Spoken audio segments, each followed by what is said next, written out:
आयोग कब तक गठित होगा? देखिए,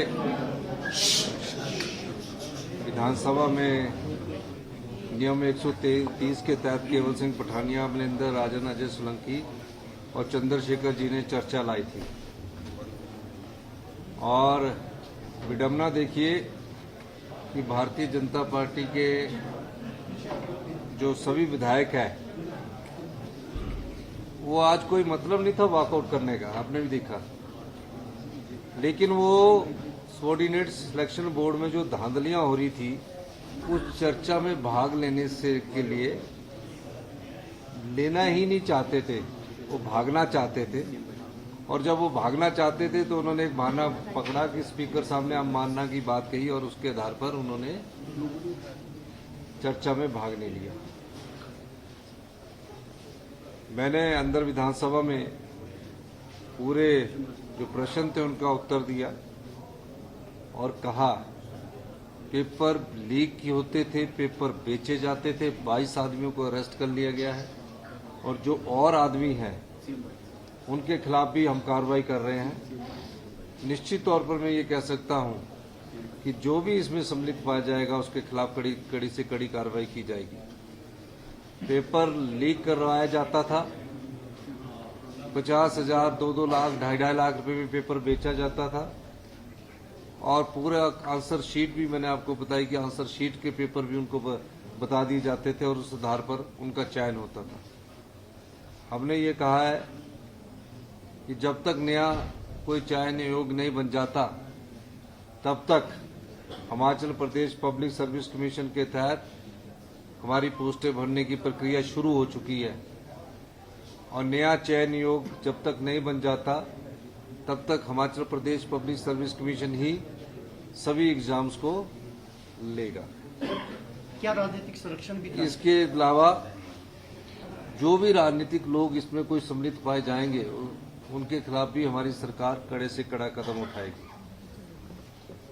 जिन युवाओं के अभी टेस्ट नहीं हुए हैं लेकिन उनके पेपर लीक हो गए हैं, अगर उनकी एज उस समय जब उन्होंने फॉर्म भरा था उस समय 45 साल से नीचे थी तो उनकी एज में भी हमने रिलैक्सेशन दे दिया है और जो एग्जाम अभी पब्लिक सर्विस कमीशन करवाएगा उसमें भी उनकी रिलैक्सेशन को माना जाएगा।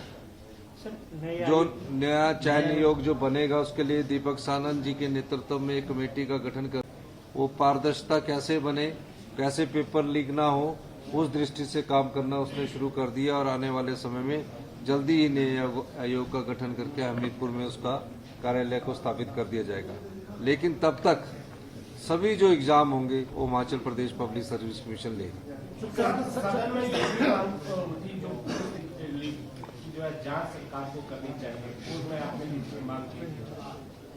किसकी? Police paper leak?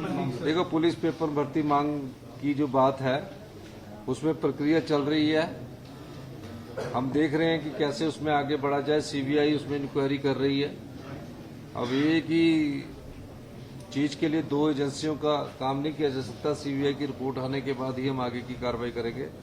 लेकिन सबऑर्डिनेट सिलेक्शन बोर्ड के द्वारा जो नियुक्तियां हुई इसमें हजारों युवाओं के भविष्य के साथ खिलवाड़ हुआ है और बीजेपी की सरकार आंखें बंद करके बैठी रही और आज चर्चा में भी नहीं भाग लेना चाहती थी, इसलिए उठकर चलेगी। तो ये सबसे बड़े दोषी कौन है? जो उस 5 साल में आंखें बंद करके बैठे रहे और आज जब चर्चा, उनको पता था कल से चर्चा लगी थी, कोई प्रश्न होता उसका जवाब ना मिलता उस पर भागते। लेकिन किसी न किसी बहाने से वो सदन का वॉकआउट करना चाहते थे और इस चर्चा से जो सबऑर्डिनेट सिलेक्शन बोर्ड में भ्रष्टाचार हुआ है, जो सबऑर्डिनेट सिलेक्शन बोर्ड में पेपर बिके हैं, उससे भागना चाहते थे और उस चर्चा में भागना लेकर उन्होंने वॉकआउट का रास्ता अपनाया। लेकिन सरकार गंभीर है, युवाओं के भविष्य के साथ खिलवाड़ नहीं होने देगी। जो भी गलत है उसको दोषी को बख्शा नहीं जाएगा। सर, कर्मचारी थे सर वहाँ पे, आपने कहा भी रिप्लाई में कि उनका स्थानांतरित किया जाएगा ताकि विश्वसनीयता बनी रहे। देखिए, जो अगला नया चयन योग होगा उसमें रोटेशन के आधार पर कर्मचारियों को भरा जाएगा, उनकी इंटेग्रिटी को ध्यान में रखा जाएगा और ताकि ये देखा जाएगा कि कोई भविष्य में इस प्रकार का पेपर ना बिके ना नीलाम हो और हम इस पे एक और कदम आगे बढ़ रहे हैं। अभी चर्चा कर रहे हैं, चर्चा करके कभी कोई परिणाम निकलेगा तो मैं आपको जरूर बताऊंगा, पर हम आगे कठोर कानून भी बनाने के बारे में विचार कर सकते हैं। सर, मंडी विश्वविद्यालय और हिमाचल विश्वविद्यालय में आपके सत्ता पक्ष के विधायकों ने कहा धांधलियां हुई है नियुक्तियों में, क्या उसकी जांच होगी? देखिए, सभी विधायक जो है उन्होंने इस बात को रखा है, मैं उस पर गौर फरमा रहा हूँ कि मंडी में कैसे नियुक्तियां हुई है और जगह कैसे नियुक्तियां हुई है। जो भी हमारे विधायकों ने बात आज सभागार में रखी है, सब पर मैं गौर करूंगा। नमस्कार, मैं हूं मानक गुप्ता। अगर आपको हमारा ये वीडियो पसंद आया हो तो इसे लाइक और शेयर जरूर करें, और हाँ, हमें सब्सक्राइब और फॉलो करना ना भूलें ताकि आप देश और दुनिया की कोई खबर मिस ना करें। तो जुड़े रहिए हमारे साथ और देखते रहिए न्यूज़ 24।